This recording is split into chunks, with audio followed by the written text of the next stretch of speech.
Good morning, everybody, and a warm welcome to this webinar called The Power of Personalization in Digital Commerce.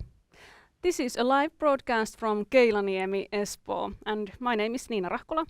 I'm a journalist and thrilled to guide you through this webinar. We have an interesting lineup of speakers, and they are going through three following topics. They are capturing consumer attention, implementing personalization to drive business growth, and the last one being using AI to improve customer engagement. Whether you are joining us live or will catch up with the recording a bit later, I once more want to warmly welcome you all. And now it's time to introduce you our very first speaker. He is Kari Korkiakoski, CEO from the Future Lab Experience, and Kari has an interesting question that he's going to answer.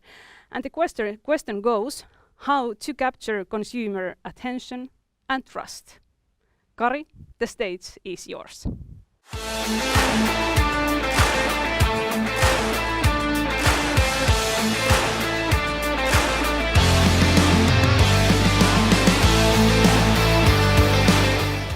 Thank you, Niina. My headline is how to capture consumer attention and trust. I hope that I'm able to share some ideas and thoughts about this topic. Couple of words about my background. I've been doing full-time consultancy around customer experience since 2010. I love writing. That is one of the reasons that I've written 4 books about customer experience by myself or with co-author. And one of the books called Amazing Customer Experience can be found from Amazon. Other ones are in Finnish. Also, I've been writing a blog since 2009. So if you are interested about the topic around customer experience, please follow these opportunities. But hey, about my background, Future Lab Experience is a customer experience strategy consultancy. That's about it. We work with business-to-business companies, business-to-consumer, and public organizations also. All of these, they want to become more customer-centric. That's our goal, to help them in this challenge. But hey, first a question to you all. Where have you consistently received excellent service or excellent experience? What made this service excellent?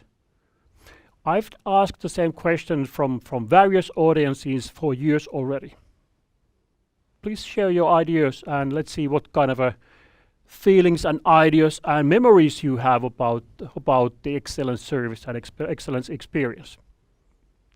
Typically what comes up, various kind of entrepreneur kind of driven businesses like bicycle repair businesses and all the shop near to you.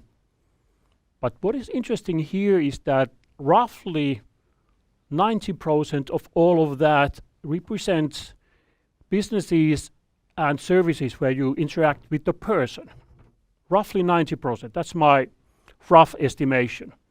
And this is a challenge for all the digital businesses. How do you create experiences that customers remember? That is something that is really important because this is about emotions. And quite often I talk so much about emotions. If we come back to the basics of customer experience is about effectiveness. It's kind of baseline. How do you create value for your customers? So it starts from there. That is the basic level. It's about easiness. Easiness is about being easy is about the core of digitalization quite often. And all the e-commerce businesses quite often think about the easiness. How easy it is to buy, how easy it is to be in touch with the company, how easy it is to return. And if you have a problem, how it is easy to solve the problem. Easiness is the kind of core of that. But think about the other opportunities also. What kind of community can you build around your customer base? That is one way of creating the experience and help customers to kind of interact with each other. The community could be online or offline. But the emotions, that is really interesting element of the customer experience. Some say that roughly 2/3 of customer experience is about emotions. And that is a challenge for the online businesses. You make it easy, true, but the challenge might be that you kind of put customers to act online and you kind of forget the customer there. How do you create the emotions? There are different kind of strategies. We think two different kind of hotels. There is a 5-star hotel and there is fully self-service hotel. Which one has a better experience? Which one has a better experience? The most important thing here is that customer defines which one has a better experience. There might be a person is traveling full time 4 nights a week. The person doesn't want to be in a hotel where is a kind of a representative wishing good morning and good afternoon and stuff like that. He just needs the room. So that could be a really good experience. Or there's a 5-star hotel having a portier and really good service. So customer defines. And the important thing here is that what is your strategy? What is your strategy? How do you differentiate from the competition? What is your place in that category? And that affects a lot of the balancing between what kind of experiences you create. The more you want to be on the emotional side, I would say that there are more demand for people-to-people interaction. If we want to kind of cut down this kind of big picture to the more detailed level, on the efficiency side, I would say that a lot of the digital elements are behind that. On the emotion side, how we make the kind of interaction kind of a human, how we create the emotions. So this is of kind of finding the right balance between different kind of ways of creating customer experience. So kind of what you by yourself expect and value, it is not the same that your customers value.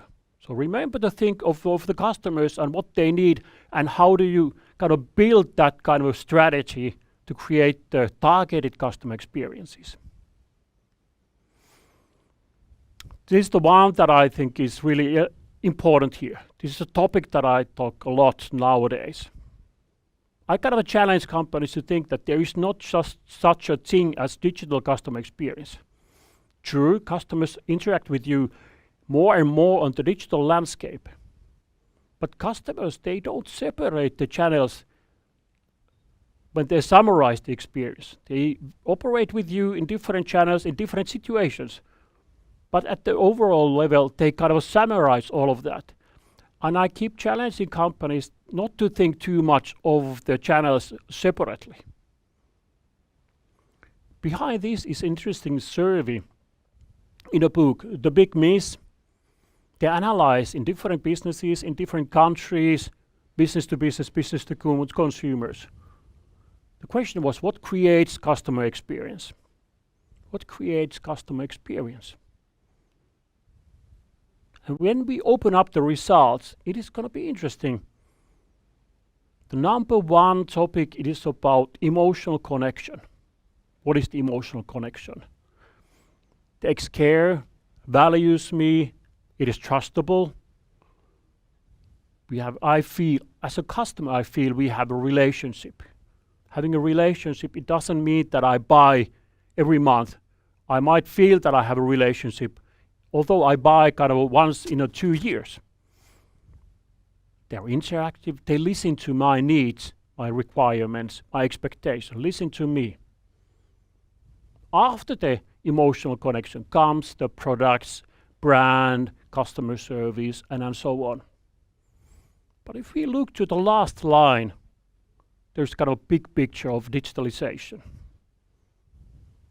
It is kind of a -2, -1. Why is it minus? If I think nowadays, for example, interacting with my bank, I do that every day, several times, just kind of showing my mobile to my face and I'm in a bank. It's that easy. I don't kind of thank my bank for being able to do that. I don't think that separately kind of, hey, wow, I'm again in a bank. It is that easy. So I don't kind of feel that any actively nowadays. But if it doesn't work, or if my bank wouldn't had that kind of an opportunity, that would be a challenge. And in that sense, it means that customers expect that they can interact with you online. They can buy, they can be in touch with you online. But on the other side is that they don't think about that. But if there's not an opportunity for that, they will challenge you. Or they might change the store, they might change the partner. One of the most important things here is that strong emotions creates memories. This is an example of customer journey. There are different kind of levels of emotions in different touch points. Daniel Kahneman and his team, they wrote in Thinking Fast and Slow, they created kind of a concept of big end rule. It means that customers doesn't kind of summarize all the touch points when they think about what kind of a experience that company organization creates. They remember only certain moments, the big and the end. So what you should do as a company, you should define and plan the moments that are most relevant for the customers. Of course, you should kind of fix the problems, of course. But at the same time, you should actively define and plan the experience that you want to create. Peak is the most important moment, and then is the end. What is the end? Is it the delivery of the package to the customer? Depends on your businesses, but you should kind of define that. I think this kind of slide summarized the core of that message. Customer experience is not the sum of all the touch points, it is the memory of the experience. So what customer remembers. So you should plan actively that. What is the goal? What is the memory that you want to create? You should make sure that it just doesn't happen somewhere. You have a clear plan, you have a kind of goal to create the memory. For example, in the United States, there is a online store that was competing heavily with Amazon. They were selling kind of commodity goods like toilet papers, diapers, stuff like that. And they grew heavily with an easy kind of a way of creating memories. They wrote to each and every delivery a handwritten message. That was the easy way of doing that. So it is not that difficult, it is just kind of a way to think of not just about your processes, but think also how the processes are seen by the customer. Don't forget that.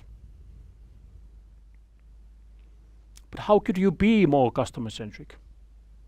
How to become more customer-centric? You should lead the change. And in that sense, it is not just enough that you kind of, for example, collect the customer feedback. True customer experience metrics are relevant, but they are lacking indicators. How did you succeed it based on the customer feedback? There's a lot of organizations that just kind of follow the NPS, for example, but they don't understand the reasons. So in that sense, we should define the leading indicators. What are the metrics? What are the goals that we need to have to make the change happen? So they are around knowledge, they are around processes, tools, resources, and finally culture. But to change the culture to become more customer-centric, it takes several years. But how to measure customer experience? There are different levels on that. You can measure customer experience in the touch points level, when customer buy, when customer is visiting your store. You can measure that also at the relationship level. How are we doing? Relationship level is typical for the business-to-business organizations to start from. Behind that, there might be several decision makers or influencers that you should understand when you start to measure. And finally, what is your company strategy? What kind of experiences you want to create? What is a strategy? What you should be measuring at the strategy level?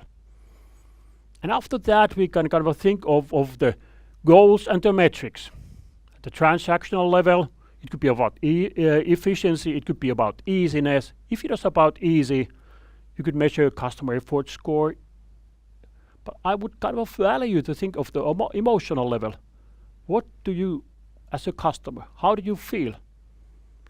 Or is it about first call resolution? And so on. So select the metrics depending on your goals. And at the relationship level, it could be about net promoter score or overall customer satisfaction. And what is your company level kind of a key KPI, the key performance indicator?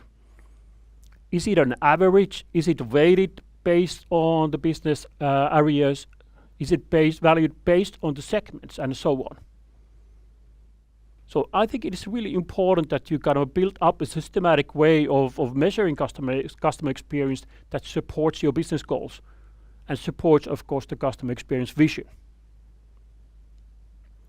If we think about the challenges, that customer organizations face, we've done a research among our audience 3 years in a row. And based on the results, each and every year we see that the key challenge seems to be the change management. So the strategy says, yes, we want to improve our customer experience. But why is it not happening? That seems to be the challenge. They focus also on the analytics and organizational issues.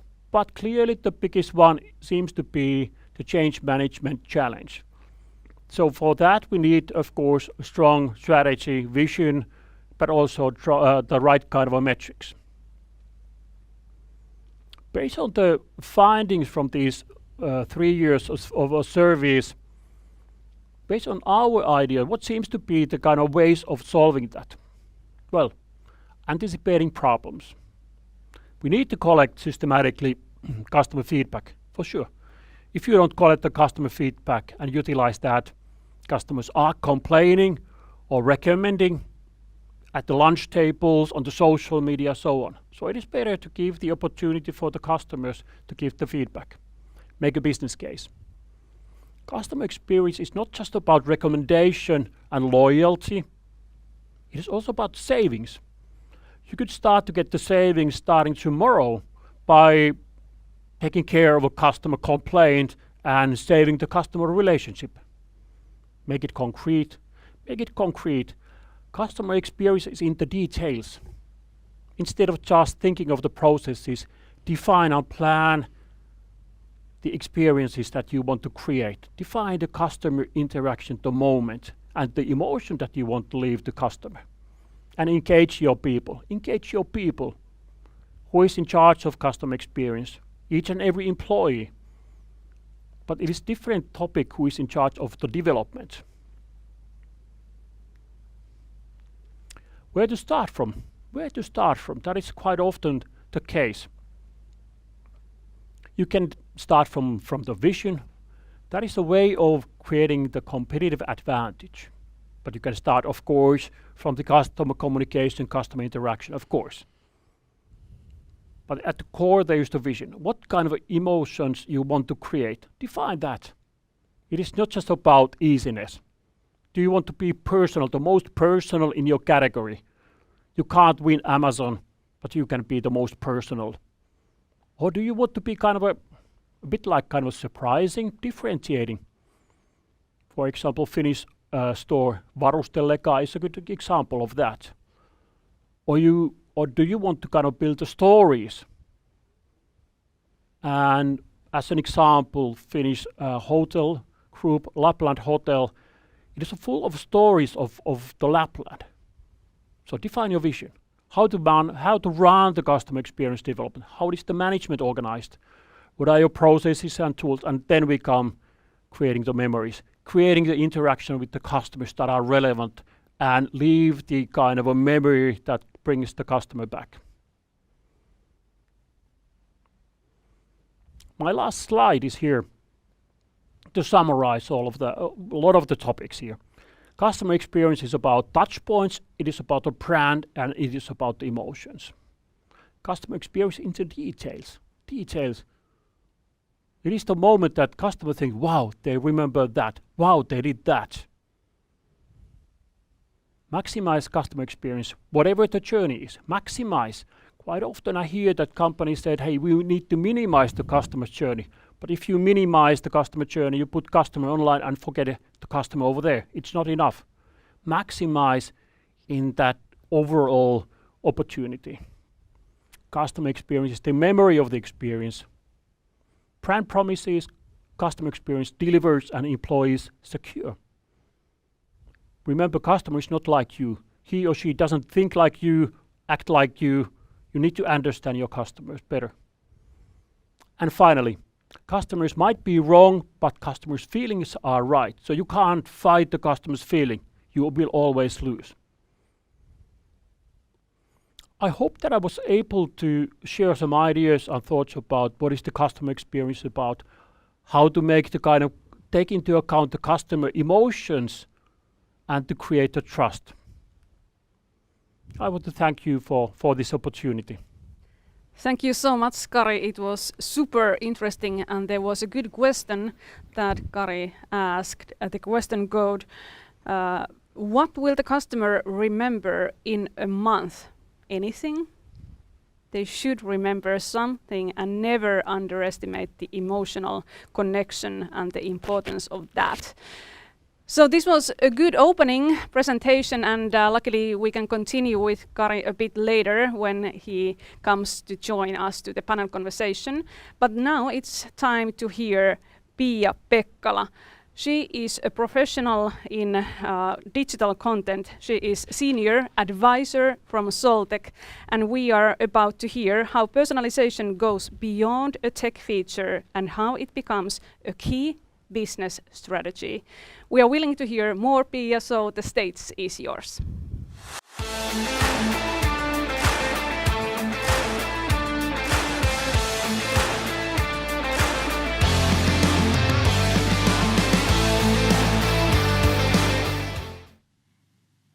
Hi everyone, and now we are going to continue from where Kari left off, so digging deeper into the personalization things. But at first, before that, here's a couple of words about myself. I've spent my career moving across marketing, service development, sales, and customer support, which means that I've seen the digital world from just about every angle. I've worked in telecommunications, e-commerce, logistics, media, but always with a focus on how businesses can create seamless, human-like experiences.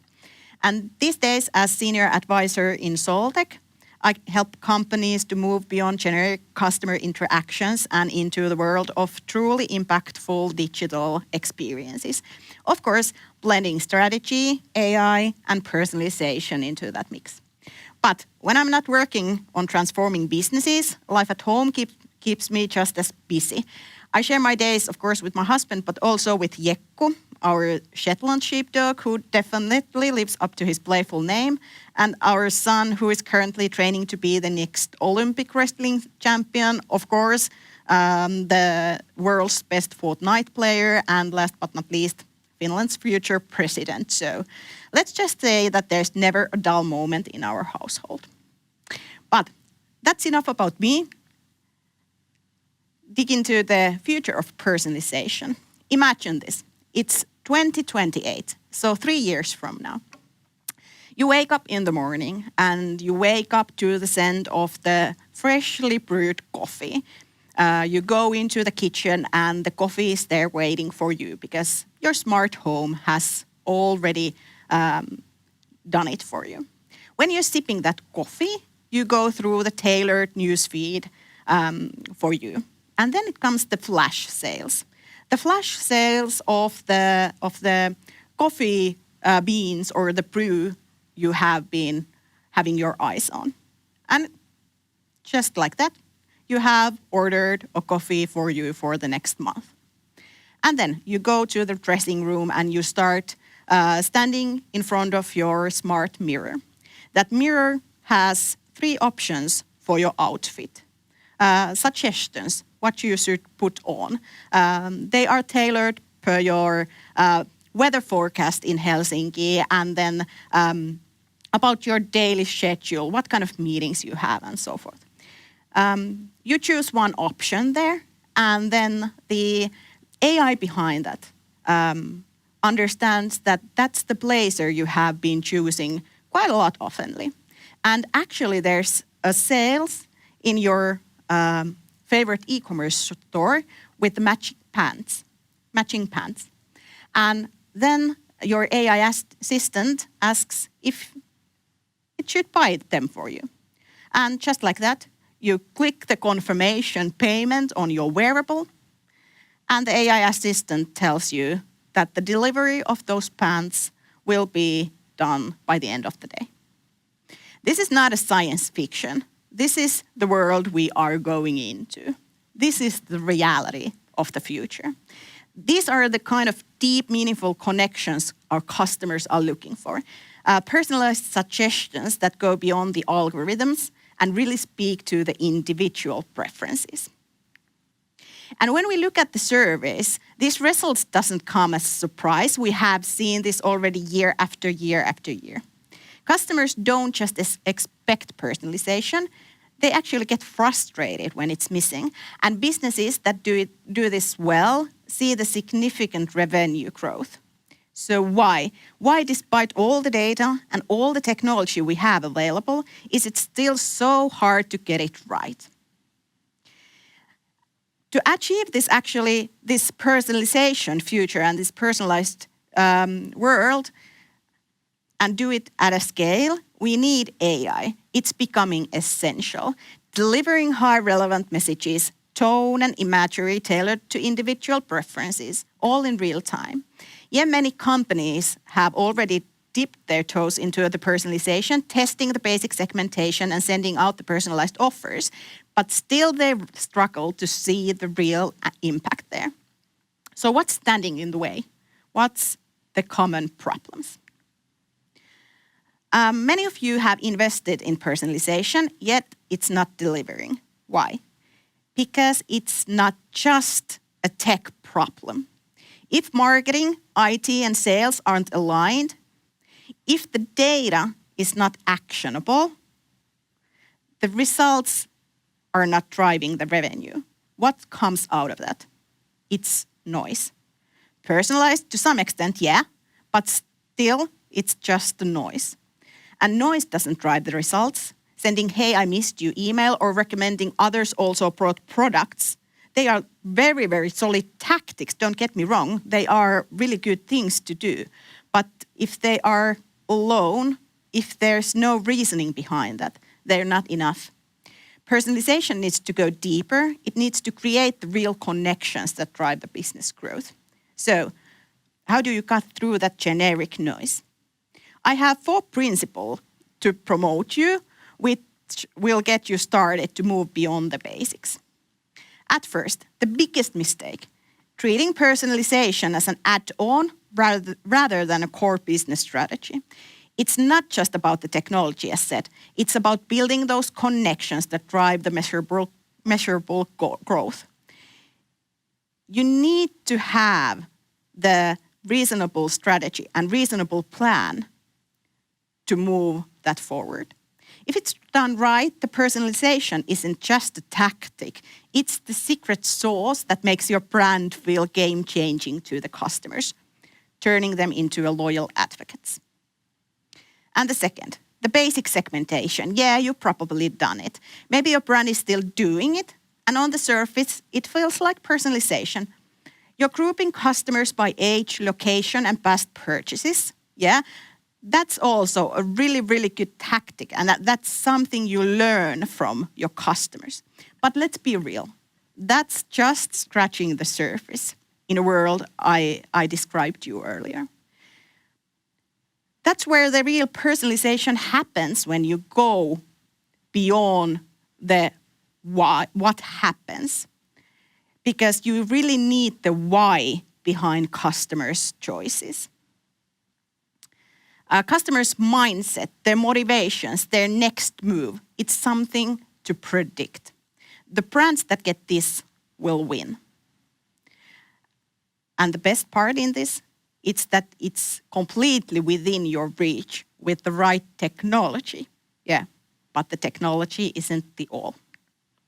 Number 3, it's the operational alignment. If the marketing runs personalization campaign, but IT cannot execute it, or sales doesn't see the data, so what's the point in there?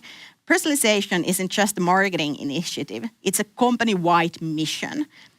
Here's the reality. Personalization cannot live in a silo. It's not just the responsibility of marketing or IT. It requires the cross-functional collaboration. And when it comes to the AI and machine learning in personalization, aligning your operations around the data is actually the crucial thing. Hyper-personalization is achievable, but the AI is only as good as the data it's given. If teams aren't capturing the right information, if AI can't generate the insights needed for the future personalization, the AI cannot function effectively. And last but not least, this is the best part. You don't have to do it all at once. You don't need to launch a fully automated, hyper-personalized experiences across every channel from the day one. Not even Amazon did that. They started with the recommendations, then they moved to personalized search, later pricing, then to the delivery options personalized to that extent. Too many companies try to tackle everything at once and then they fail. So start small, start where you are, focus on one segment or fine-tune a single customer journey. Find your high-impact areas where the low-hanging fruits are in. Pick something that's manageable and make it work. And then build on that. All the personalization is about scaling smartly, not diving into the deep end before you've even learned how to swim. So that's why I believe these 4 principles are the most important things right now for the brands. And I cannot stress this enough. Personalization isn't just about the tech. It's about building those meaningful connections, building connections that drive the business growth. But where you can start? We're excited to introduce our brand new Soltech Business Lab concept. This spring, we are hosting 2 sessions that focuses on the personalization, and we are helping you to find your unique starting point. If you're unsure where you stand or how to take those first steps, join us on either day. Seats are limited, so of course be sure to reserve your spot as soon as possible. More details and registration links will follow after the webinar, so stay tuned. Thank you, everyone.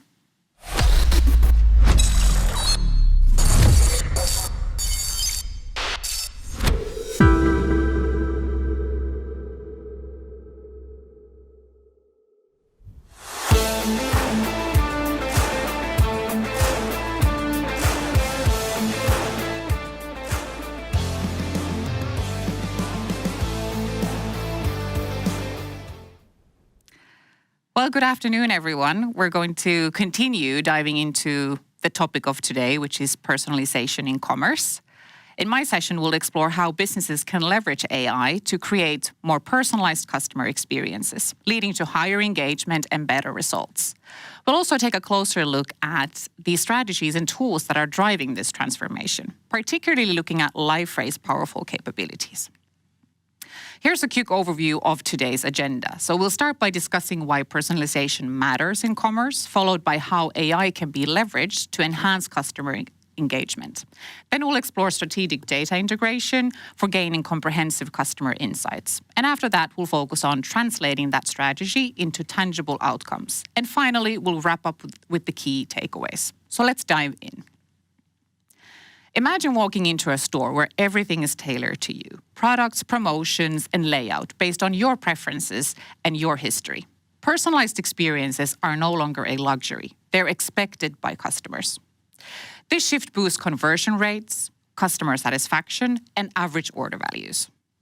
We're going to explore how businesses can harness this potential with LiveRay, a digital experience platform that enables personalized, engaging online experiences through flexible solutions for content, commerce, and collaboration. In fact, 80% of consumers are more likely to make a purchase when brands offer personalized experiences. Customers expect brands to understand their preferences and deliver tailored experiences. This shift is not just a trend. Research shows personalized product recommendations can increase conversion rates by 5 to 10 times. Additionally, 72% of customers engage only with personalized messaging, highlighting how personalization drives customer loyalty and measurable business results. So how does Liferay empower its customers to deliver tailored solutions for the next wave of digital? With Liferay, customers can easily create dynamic or static segments for both known and anonymous users based on shared attributes and behaviors. Using no-code, low-code tools, they can design personalized shopping experiences for specific segments, provide exclusive functions for resellers and sales agents, and implement targeted pricing models that drive conversions and customer satisfaction, all with minimal technical effort. How well do you know your customers? And more importantly, how effectively can you engage with them when their needs and behaviors evolve in real time?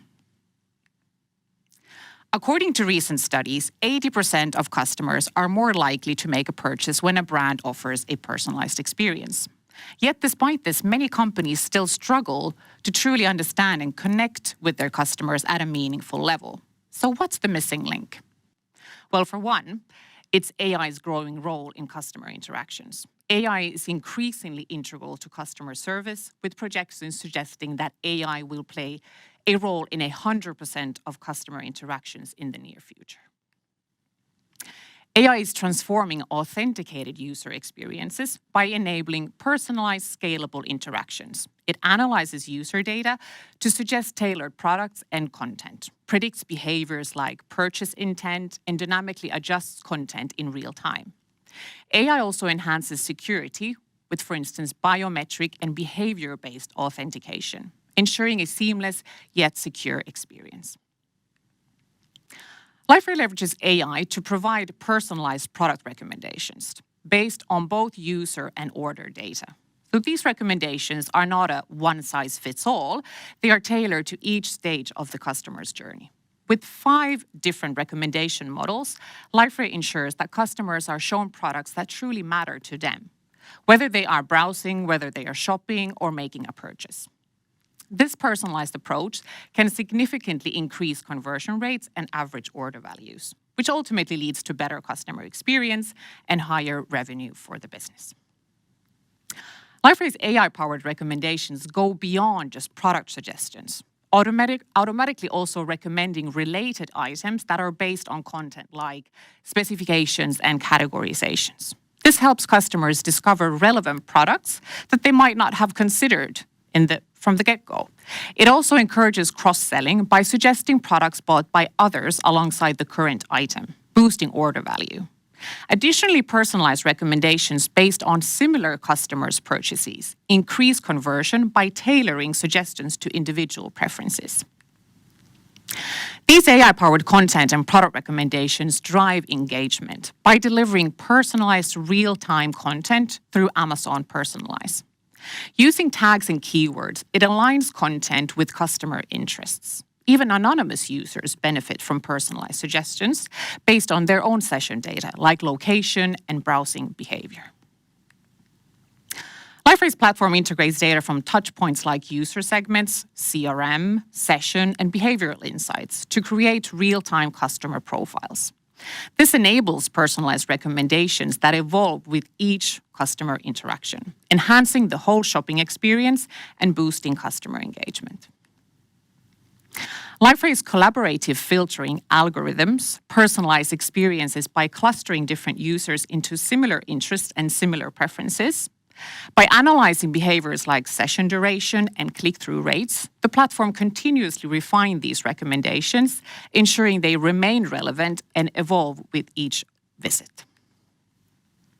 Liferay uses machine learning and predictive analytics to enhance product recommendations, suggest upsell and cross-sell opportunities, forecast orders and inventory for up to 4 months ahead, and provide loyalty score alerts as well for personalized customer engagements. It also tracks account health, so identifying potential churn through changes in a customer's purchasing patterns. It then alerts the sales rep to engage proactively with tailored support or offers, so turning maybe a churn situation into an opportunity. Liferace Experiences feature enables businesses to dynamically personalize page layouts and content based on these user segments. So, for example, a retail brand can tailor its product pages to different demographics, boosting engagement and conversions. This personalized approach drives sales and enhances customer loyalty in the long run. Sapphire Group, an Australian fragrance manufacturer, operates Glasshouse Fragrances and Circa Home in about 1,200 stores across Australia, New Zealand, Hong Kong, Japan, Taiwan, and even Singapore. Liferace supports personalized stock replenishment for them, product visibility, and order enforcement with an SAP integration. The parcel order feature allows retailers to purchase tailored product assortments in fixed-size parcels, reducing shipping costs and offering better pricing. This process, once managed in an Excel spreadsheet, is now streamlined in Liferace using Liferace objects and a remote React application.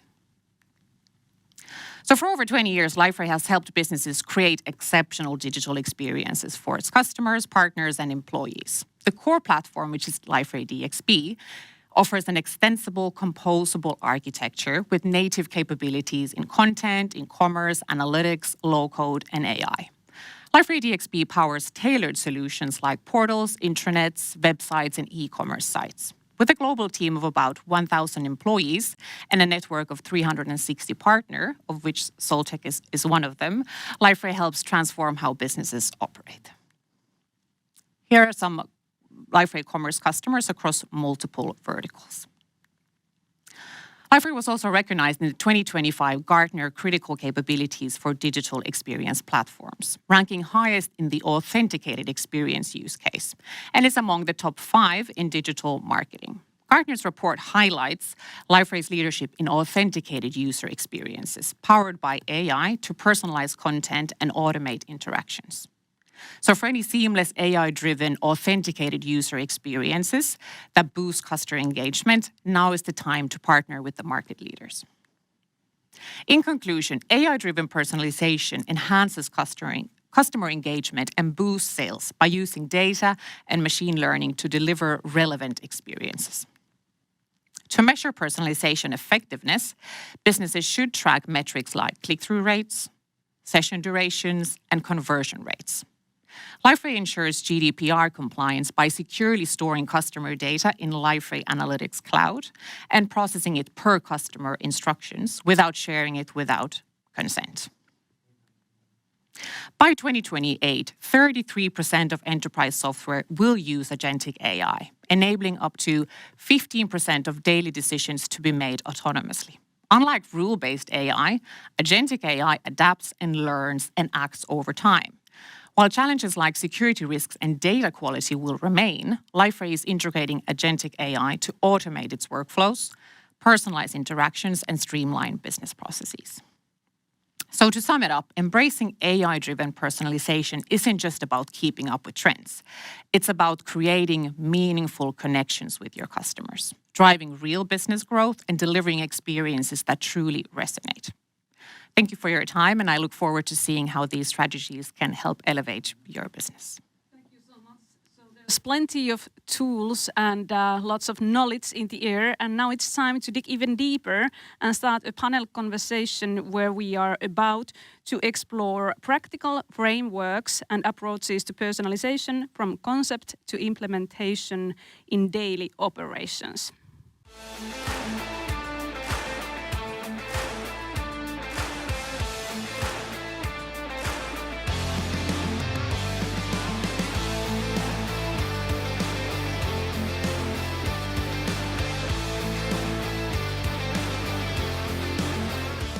Once again, thank you so much for your great presentations, Kari Korkiakoski, Pia Pekkala, and Suvi Niemi. You listened to each other's presentations, and was there something that really inspired you, something completely new or something that challenged your personal point of view? Kari, if you could start. Well, I think the the word kind of personalization, somehow I got kind of started to think, of course, I'm the one talking about emotions here. I started to think what personalization, how does it feel from the customer point of view? What is the way that customer sees and feels the personalization? Yeah. It's being kind of it's natural, the message or the connection that I have. The feeling of the personalization, I think that is really crucial here to understand. Yeah, it's a good point of view. Pia. Yeah, it's about those feelings and it's about creating those feelings. And when I say that it's not about the tech solely, I mean that there is you need to have the capable enough tech to deliver those emotions and connections with the customers. So it's not only about understanding the tech, but you have to understand a lot bigger picture. Yeah, exactly. You need to know what you want to kind of get out of the technology. Exactly. And Suvi? Yeah, I think that's key here. Coming obviously from a technology platform point of view is I think Kari's point as well to the human aspect. To actually, before you do choose whatever platform or whatever technology you will use, you need to talk to the humans first and talk to your customers and find that, collect it, and then obviously integrate it into a possible platform. Yes. And it was a good question that Kari asked. What is the feeling, the emotion that you want to raise to the customer? What would you answer? You answered yourself to your own question, but could you add something more, some emotion? I think it's something exceptional. It's something that you will remember. Yeah. Something that's caught on you. Remembered in a month. Yeah. So in a longer period. Yeah, I think memorable, and that usually is something that touches you. And I think for us humans, it's normally another human. So to get that sort of exceptional service is not that commonplace. We're quite used to having great service, but when do we actually get exceptional service? Yeah. Just want to continue that because tomorrow's kind of surprise is tomorrow's minimum. So customer expectations are changing all the time. So that's something that is important to remember. The success of yesterday is not going to help us tomorrow because our customers are having different kind of experiences from different businesses, totally different categories. Yeah. So and they kind of are starting to expect the same from you. So there is an ongoing evolution going. And that is the challenge. Yeah. But let's talk about successfully implementing this personalization strategy. Pia, what would you say? What kind of a role does organization culture has? Does it play any role? I think it has a really crucial role because, like we learned, that the customers expect and the customer expectations are always evolving.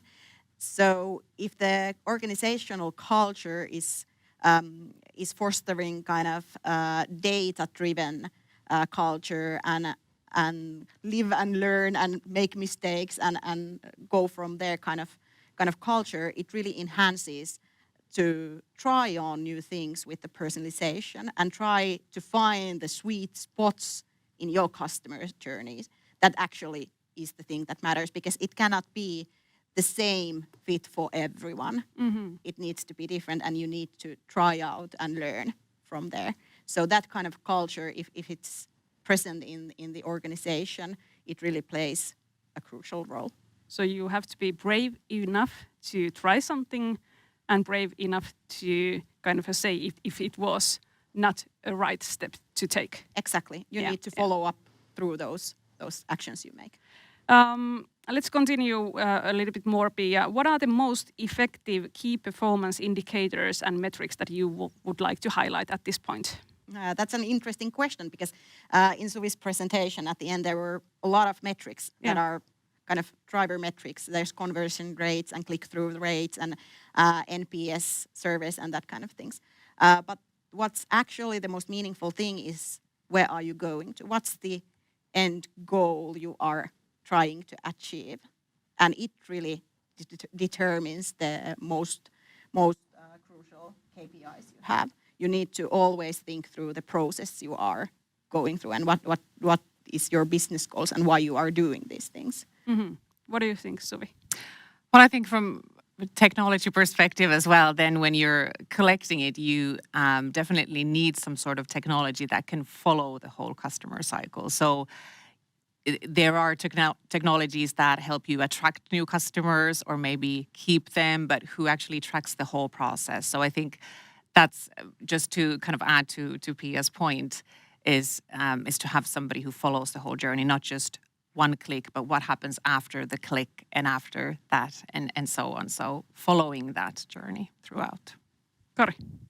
Just want to come back to my kind of comments concerning the leading indicators and lacking indicators. Yeah. Like what are, as Pia was saying, what are your goals? What do you want to achieve? How do you want to make your kind of organization to become more customer centric? And at the same time, I've been working with Net Promoter Score like 15 years. And well, it's already kind of a 21 years old KPI, which is the most loved and hated KPI for customer experience, but it is still relevant.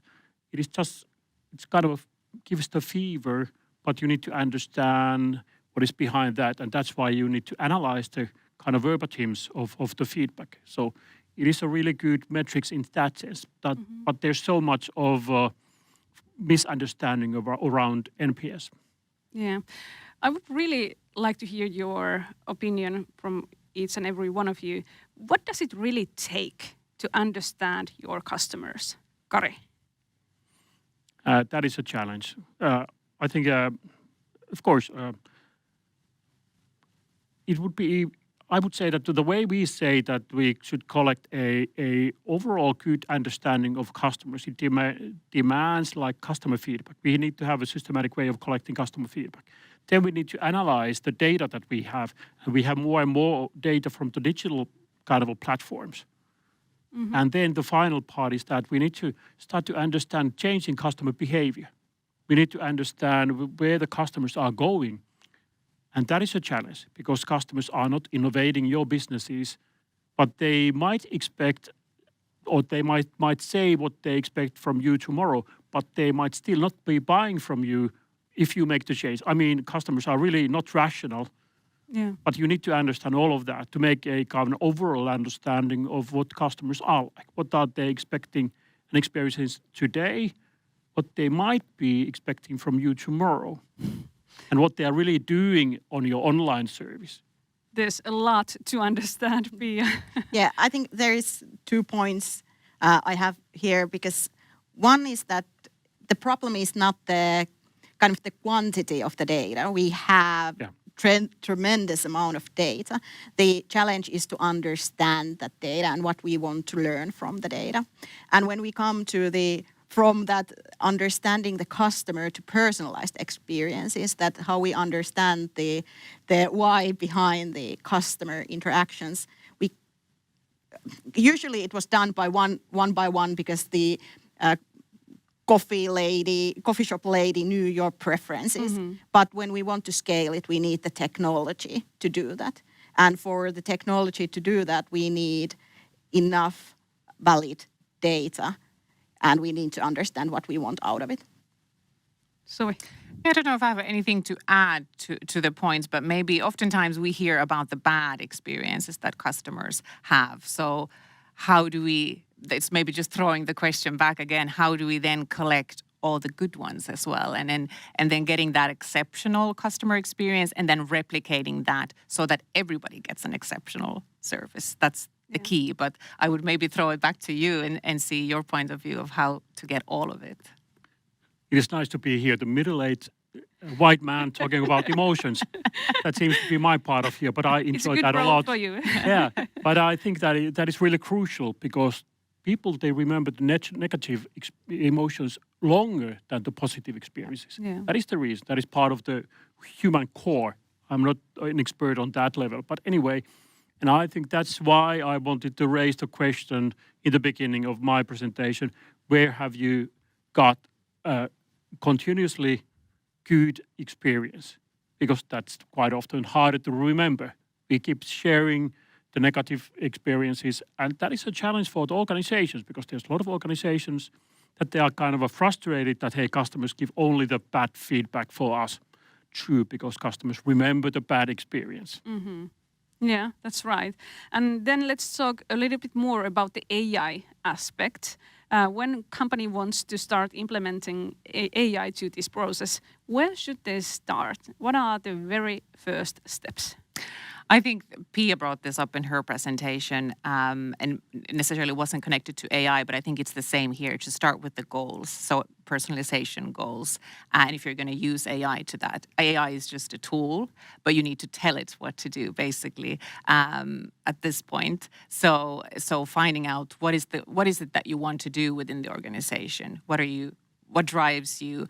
And once you have those goals aligned, then integrating customer data, so the insights and behavior data that you have. And as Pia said, there is a lot of it and organizations have a lot of it. But then integrating it in a safe and compliant way into a possible technology that is secure and safe is key. But I would start with the goals. So finding out what it is actually that you want to do and achieve.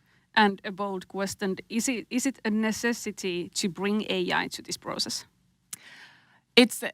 It makes things quicker. And I think at the end of the day, if companies want to move fast as the customers are, and we all know that customers are using AI when they're doing B2C shopping and other things in their lives, even at the workplace every day. So they are used to using it. So it is an option for B2B as well, but it needs to be even used more. But there's challenges, obviously, to that. And then we come to the question of picking the right AI tools. What would you say about that?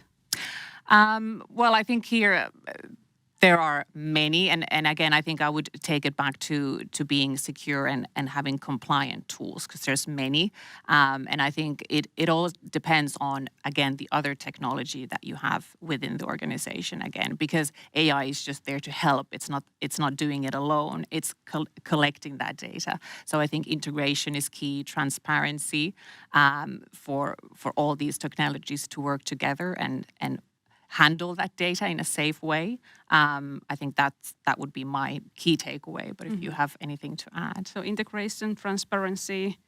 Yeah, I think the transparency and the loyalty for the customers is really a crucial thing here, because the brand trust is something that we don't have any reason why we want to kind of, or why we should harness or kind of have that on the table, because when we are using the AI is such a wide perspective of things. So we need to be transparent for our customers to actually maintain the brand trust in there. They need to know how we are using the AI. Can you give us an example of that? For example, okay, one thing that caught my eye in the recent past days is that Google is currently not favoring content that is too AI-like generated. So you need to be quite careful how you use the AI for the content perspective, for example. So it doesn't mean that you don't or you cannot use AI or cannot use AI for the content creation, but you need to be aware how to use that and how it's not performing badly. Yeah. And if you use it so that it's performing badly, it will affect on the brand trust at the end. Kari, anything you want to add to this? Well, I'm not an AI expert here. You are the emotional expert. that is really important here, that I would say that we are in the beginning of what we were seeing, like when internet came. Yeah. We are just learning to understand, and we will see a lot of the changes. But of course, what I would like to remind is that try to understand how the AI solutions, the overall AI world is changing the customer behavior. Understand that instead of Googling, customers are starting to ask from AI, like my son was asking from, hey, what would be a best screen for my PlayStation 5? And then he kind of was sharing different screens from one online store, and the AI helped him to validate those screens, and then it was easy to define and buy the one. Mm-hmm. So that is an example of that, how it's affecting on the customer behavior. just a small example of that. But it's an interesting one. A little bit more about the privacy aspect. How do you manage data privacy and ethical concerns that we have when we talk about AI? Yeah, when you talk about AI, there is more obviously that comes with that. And again, I'm not a data security expert, but what I can talk about is obviously looking at it from a technology platform point of view, of that when organizations are looking for new solutions to use for their challenges, it would be to use platforms and technology that is safe, so it's secure. They have a track record. They can be trusted. They are GDPR compliant, for instance, to begin with, and then obviously whatever AI is then chosen to be integrated into those platforms or used and automated should be educated. I think that's a little bit besides the point, but I feel after Kari's point as well is to bring it up. I think a lot of organizations use AI already, but does everybody within that organization know what is allowed, what is not allowed, what is sensitive data, what is not sensitive data? So labeling the data that you do have within the organization should come first before even letting AI kind of touch it. And then everybody who's involved with that data collection and gathering should also be educated on it. And everyone in the organization should know this is what is allowed and this is what is not allowed during work times. So I think education is a big aspect of it as well. Exactly. And Suvi, can you still share a success story where AI significantly improved customer experience through personalization? Yeah, I think publicly I can talk about I had it in my presentation as well, which is a Sapphire Group. So they are a retailer and a global aspect, and they implemented. And again, like LifeRate, the platform that I'm talking about here is not an AI provider. It integrates with AI technology.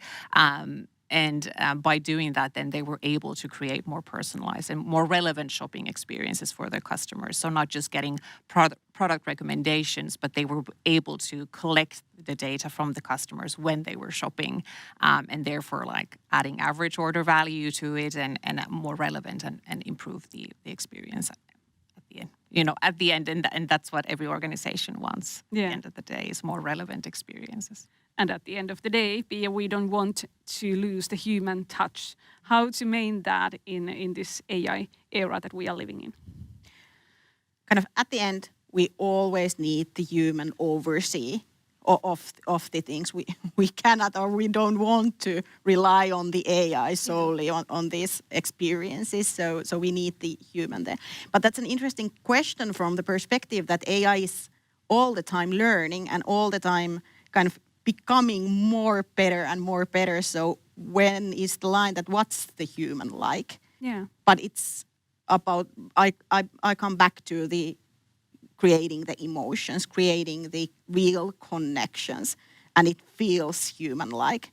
But of course, in the future, even more, there is always an AI in the background, but the human oversee of the whole journey or the whole process is something that we need to value.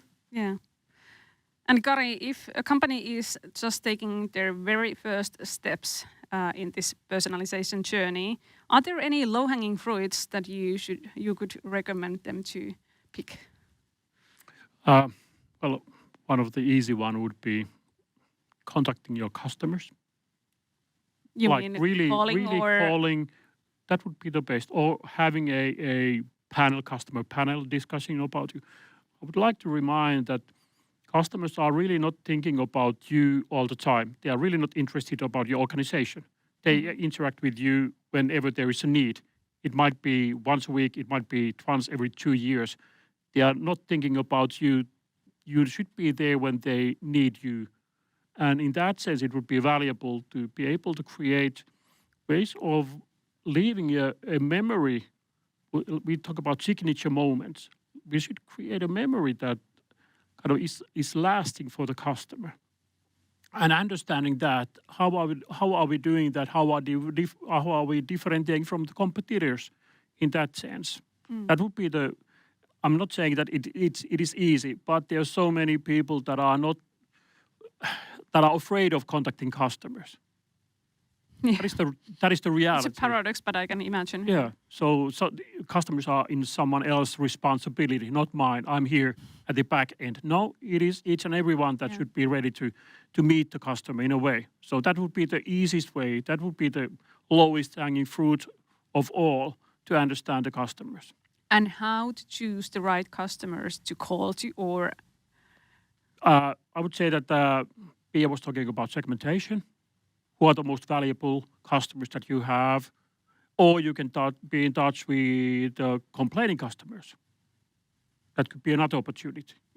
Upgrade the channel if possible. If you get an email, call, and so on. So that is a way of creating the stories. This is also about important. It is about creating stories that customers kind of love to share. And as we were saying here, customers talk about the negative experiences and the stories. Let's create positive stories. yeah, it's a good point of view. And Pia, how can businesses involve and inspire teams to embrace personalization initiatives from the day one?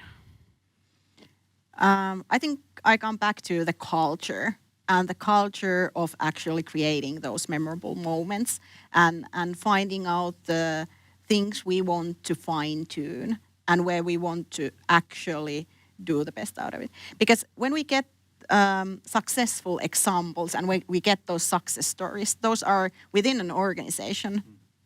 Those are the ones that kind of fly in there, and they really kind of inspire you to go further and further. So yet again, start small and start with simple things and scale smartly from there. Sophie, anything you want to add? No, I think it's as with most things, it would be start simple and then grow and scale. And again, like if you're then adding at some point technology into it, to pay attention to what kind it is. So is it scalable? Will it follow, again, the customer from the beginning, from their attraction stage to the conversion and after that as well? So having something that lives with you and lives with the organization, and that adds to the culture as well at the end of the day. If it's something that people value and trust, they will share it. And that would just be my addition. And just be brave, like Pia mentioned before. Yeah. Thank you so much for sharing your insights and all these inspirational thoughts. And thank you to our audience as well. I hope you learned something new and now you are brave enough to take those very first steps if you haven't done so already. So thank you for joining us, and you will find more information about Soltech Business Lab from the web page, and the web page can be found from the chat window. From my point of view, it's time to say thank you so much for your time. Thank you.